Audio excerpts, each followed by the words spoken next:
Yo soy el camino y la verdad y la vida, dice el Señor.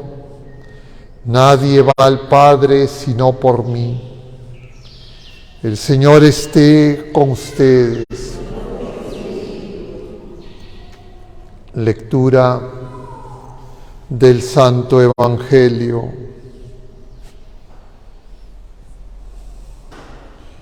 según San Lucas. Un sábado, Jesús atravesaba un sembrado. Sus discípulos arrancaban espigas y frotándolas con las manos se comían el grano. Unos fariseos le preguntaron: ¿por qué hacen en sábado lo que no está permitido? Jesús les replicó: ¿no han leído lo que hizo David cuando él y sus hombres sintieron hambre? Entró en la casa de Dios, tomó los panes presentados, que solo pueden comer los sacerdotes. Comió él y les dio a sus compañeros y añadió: el Hijo del Hombre es Señor del sábado. Palabra del Señor. Tomen asiento un momento, queridos hermanos. Estamos ya en este sábado de la 22ª semana del tiempo ordinario y estamos contemplando este pasaje del capítulo 6 de San Lucas. Hemos avanzado rápidamente. Tengan en cuenta que el lunes estábamos viendo inicio del capítulo 4. El día de ayer teníamos un pasaje del capítulo 5 donde ya aparecen las controversias, las objeciones de los fariseos y de los escribas al Señor, y van a seguir continuando. Ya desde el capítulo 5 en San Lucas aparecen esas controversias. Y nosotros también muchas veces tenemos, diríamos, objeciones al Señor.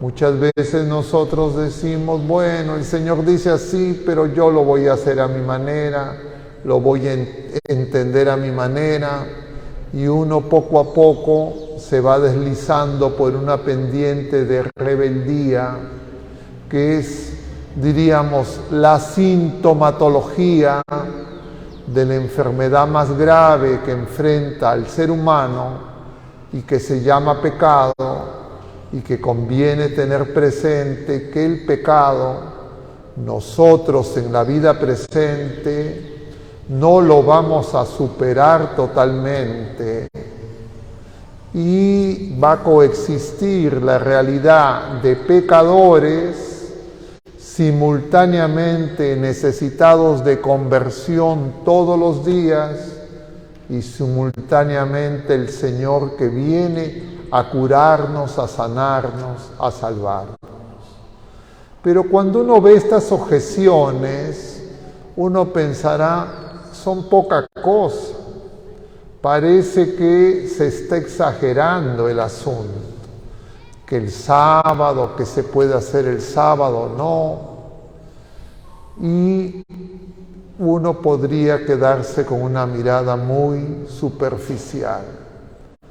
Pero en realidad de lo que se trata es de, como se dice coloquialmente, ponerse pico a pico con el Señor.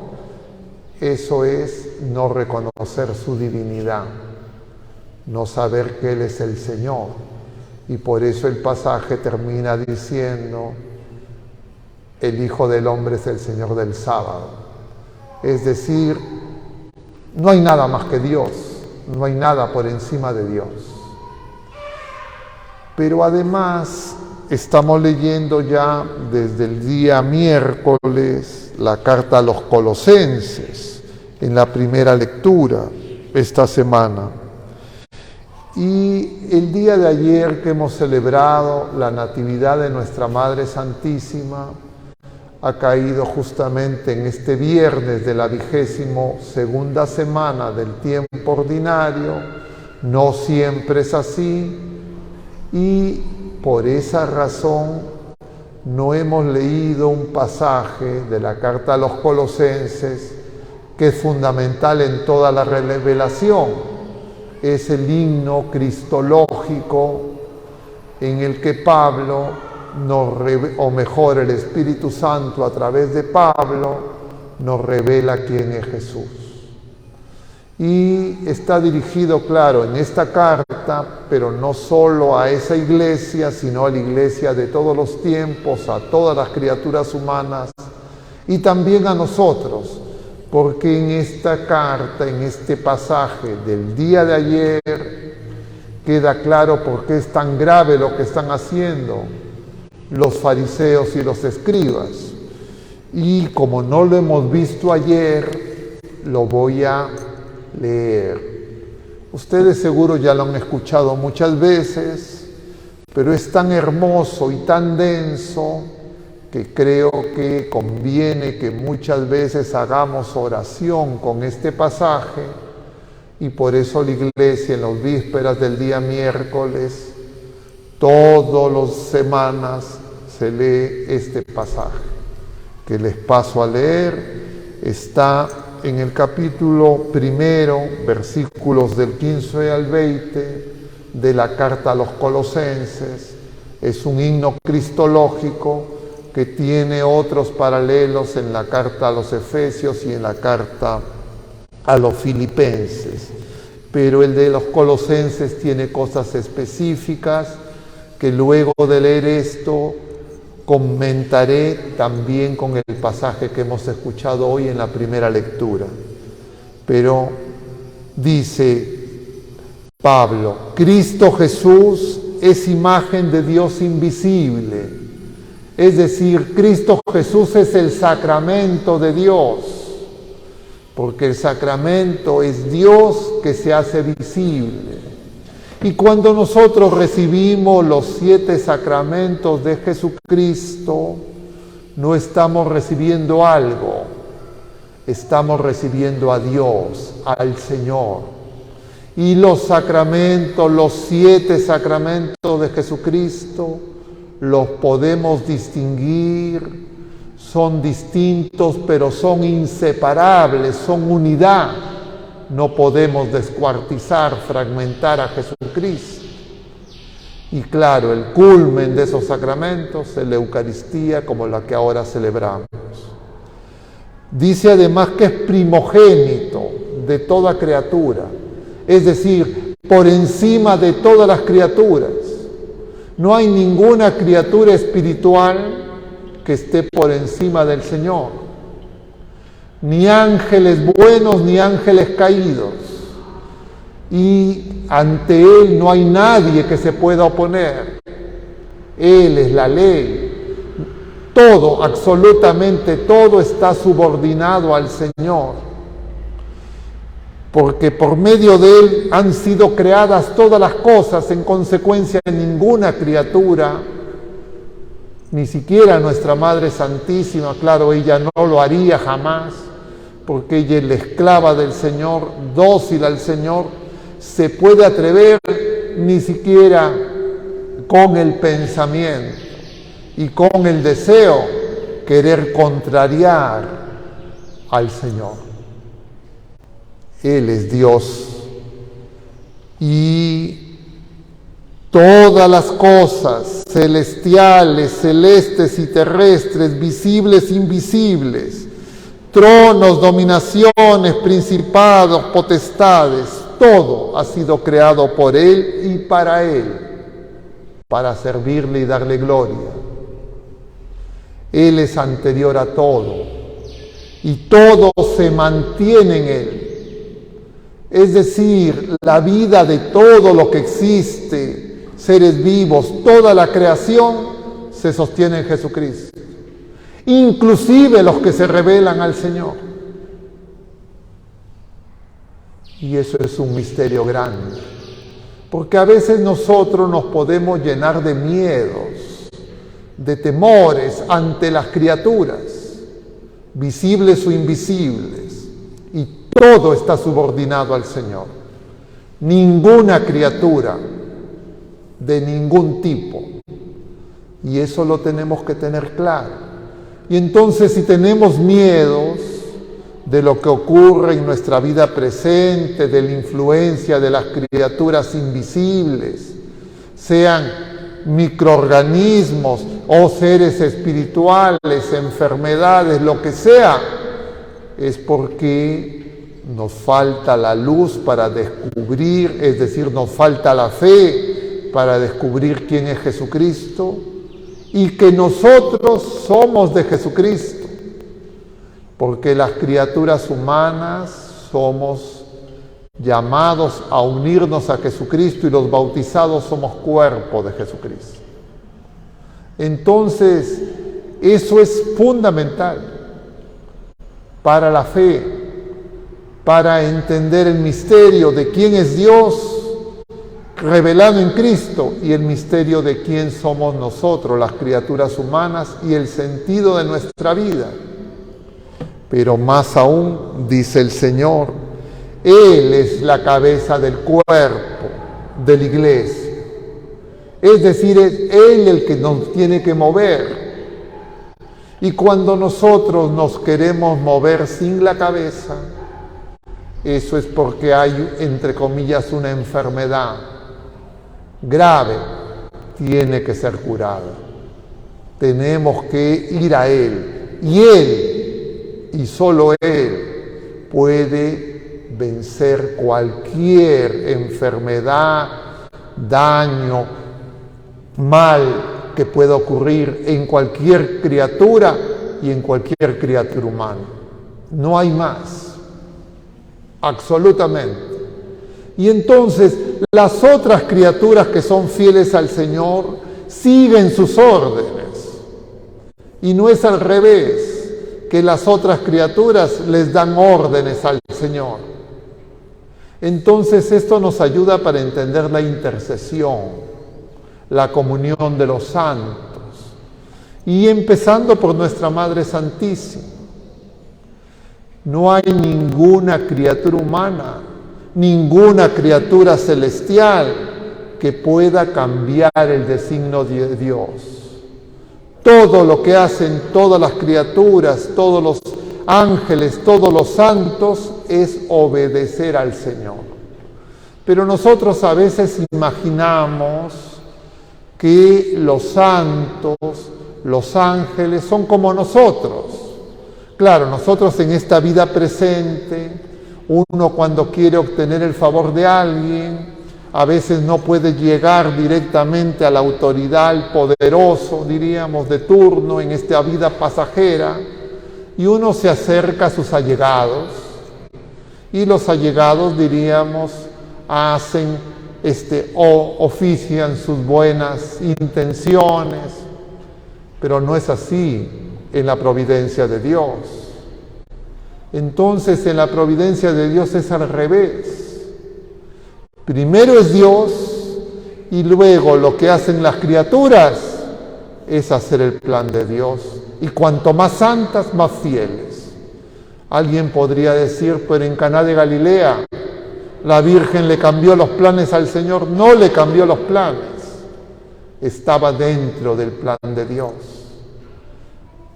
Y eso es muy importante, porque cuando eso no ocurre, nosotros caemos en el devocionismo. ¿Y qué es el devocionismo?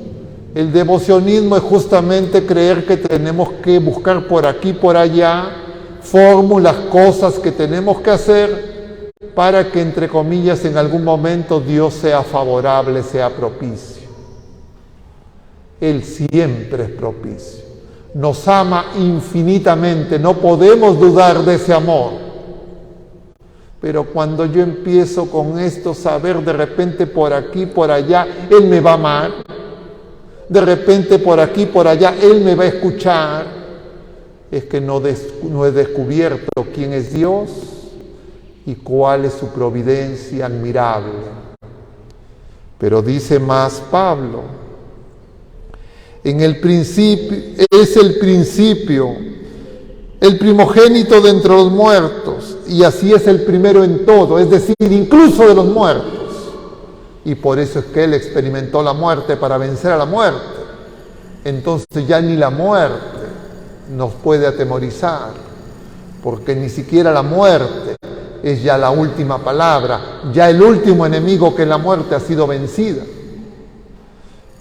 Pero adicionalmente, porque en Él reside toda la plenitud y por Él se reconcilian todas las cosas consigo mismo y todos los seres.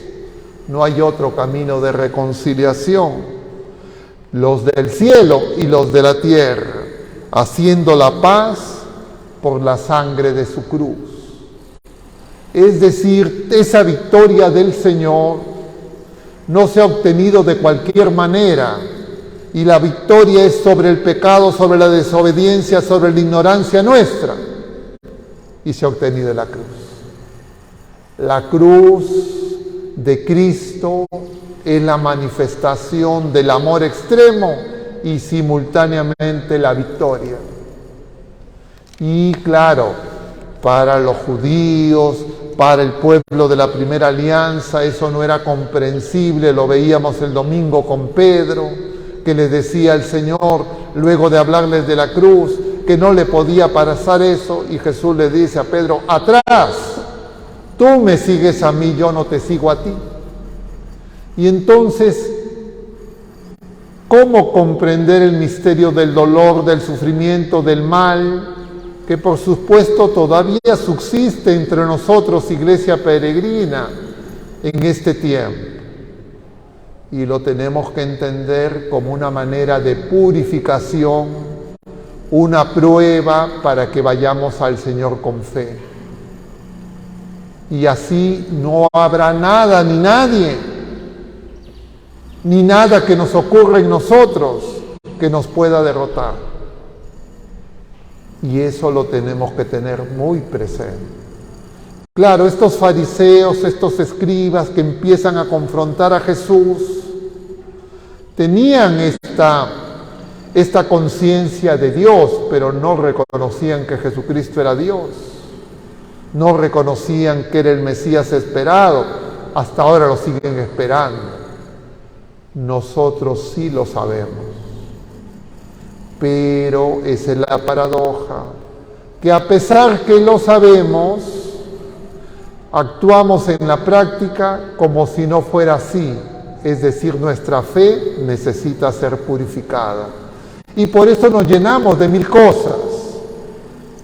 Eso también ocurría con los colosenses. Los colosenses estaban agobiados por los poderes espirituales, por los ángeles, los demonios, los buenos y los malos, y cómo me ayuda uno y cómo me defiendo del otro. Y entonces Epafras, que es el que va enviado por Pablo a evangelizar a esta iglesia, va a visitar a Pablo que está preso y le dice estas cosas.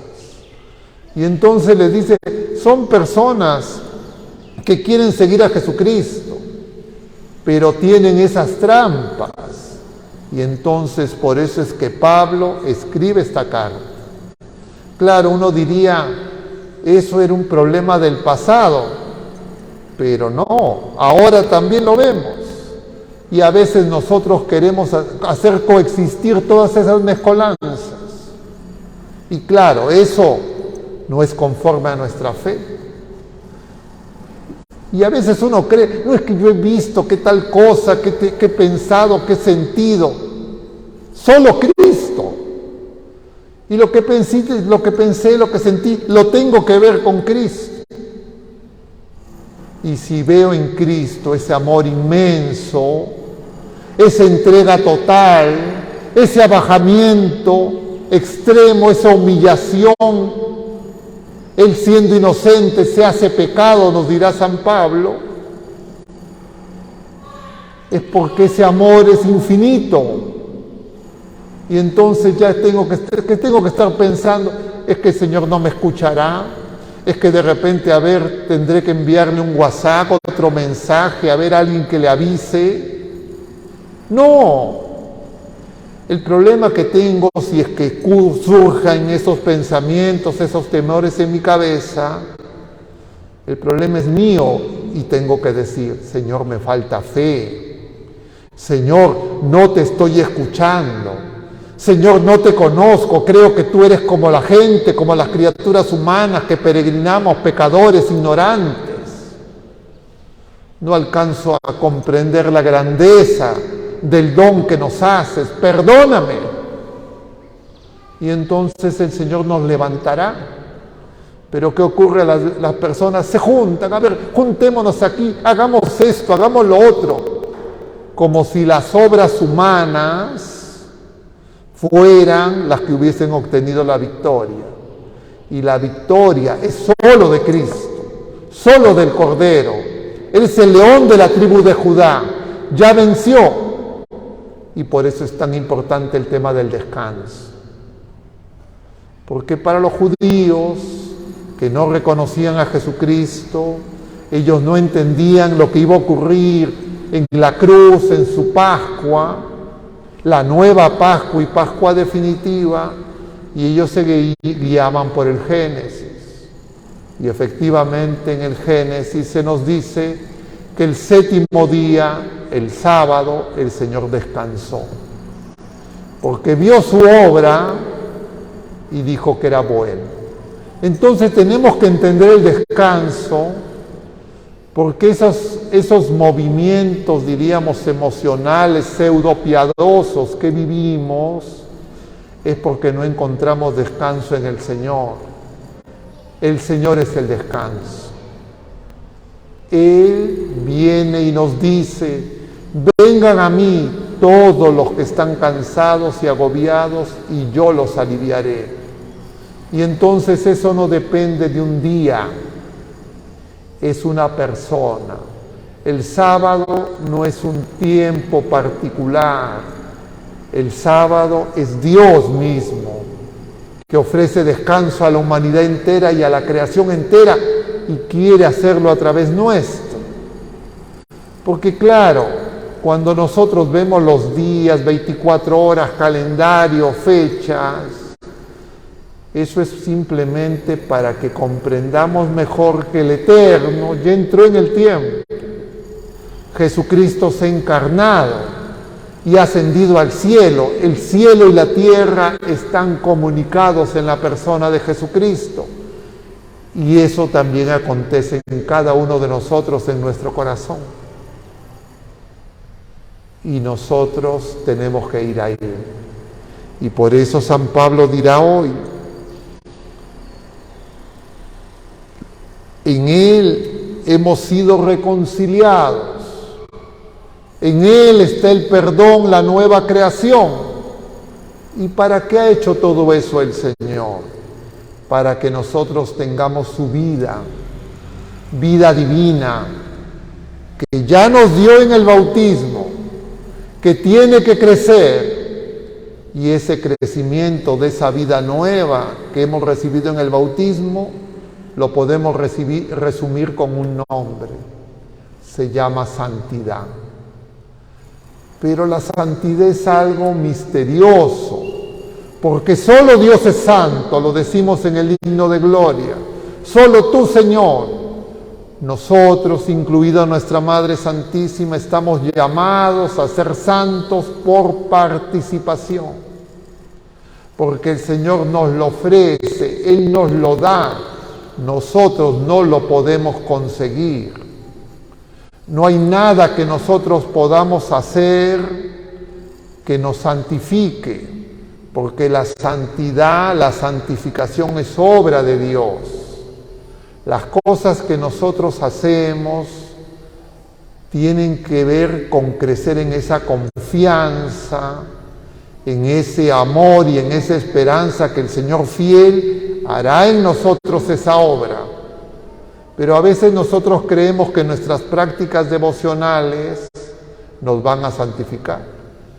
Y entonces nos llenamos de malos entendidos. Y claro, a veces nosotros los clérigos en iglesia los promovemos, porque como eso mueve a la gente en inmediato, la gente se organiza, hace una cosa y nosotros vemos hay gente, hay movimiento. Pero si ese movimiento no es para crecer en el amor, si ese movimiento no es para dejar el pecado, ese movimiento puede llevarnos a la soberbia, a creer, no, es que yo ya estoy haciendo estas cosas y tengo mis devociones y los 5 sábados, los viernes, etcétera, mis estampitas, mis escapularios, ya tengo todo. Y de repente por ahí alguien más aparece y me dice, hay que hacer esto otro, y hay que hacer esto otro. Entonces uno va juntando. Eso, si es que viene de Dios, sería para llevarnos a Jesucristo. Nosotros fácilmente, las criaturas humanas, lo podemos deformar. Como el pueblo de la primera alianza, que deformó el sábado, y siendo el sábado el punto de unión más plena con el Señor, que para nosotros es el domingo, el día de la segunda creación, ellos terminaban creyendo, no, mira, acá lo que se trata es cuánto te puedes mover, qué puedes hacer, qué no puedes hacer. Y el devocionismo es la aplicación del mismo error a nuestro tiempo presente. Entonces, en sí mismos, no es que pueden ser siempre malos, no son intrínsecamente malos, pero nos pueden confundir. Y entonces se forma un grupo, otro grupo, una cofradía, otra cofradía, y unas se sienten mejores que otras. Porque nosotros tenemos, entre comillas, la mejor práctica, la mejor receta, porque lo dijo tal santo. No están entendiendo ni al santo, ni a la Virgen, ni al Señor. Y entonces caemos en una superstición pseudo religiosa, que era muy frecuente en los colosenses. Por eso es que Pablo lo advierte. Pero claro, a lo largo de la historia, lo que se nos muestra es que eso también se ha dado en el tiempo de la iglesia. Y se da por la confusión que produce el no darnos cuenta quién es el Señor, y que la fe es un don de Dios, no es algo meramente humano, no es una mera creencia, no son un conjunto de prácticas, es un don sobrenatural para que reconozcamos al Señor en nosotros y en nuestros hermanos y sepamos que el Señor es fiel, que Él nos ama y que Él nunca nos va a abandonar. Pero nosotros nos podemos alejar si empezamos a buscar las cosas del Señor y no al Señor de todas las cosas. Él viene de manera segura, certera, fiel en sus sacramentos. Y los casados tienen que vivir en esa conciencia y en esa fe. Y ahora, para que el Señor nos alivie de tanta confusión espiritual, psicológica, física, emocional, el Señor nos ha dejado este sacramento de la unción para que descubramos que Él viene, que Él nos toca, que Él nos cura, que Él nos sana. Y si nosotros acudimos con confianza a Él, nada tenemos que temer. Y si es que hay algún dolor, alguna tribulación pasajera, será para el bien nuestro y el bien de la iglesia entera. Todo lo hacemos con Él. Lo único que no podemos hacer con Él es pecar. Pidamos pues a nuestra Madre Santísima que ayude a la iglesia peregrina, a todos nosotros, sus hijos, para que podamos tener esa fe, esa esperanza y esa caridad que en ella desbordan. Que el Señor así nos lo conceda, que así sea.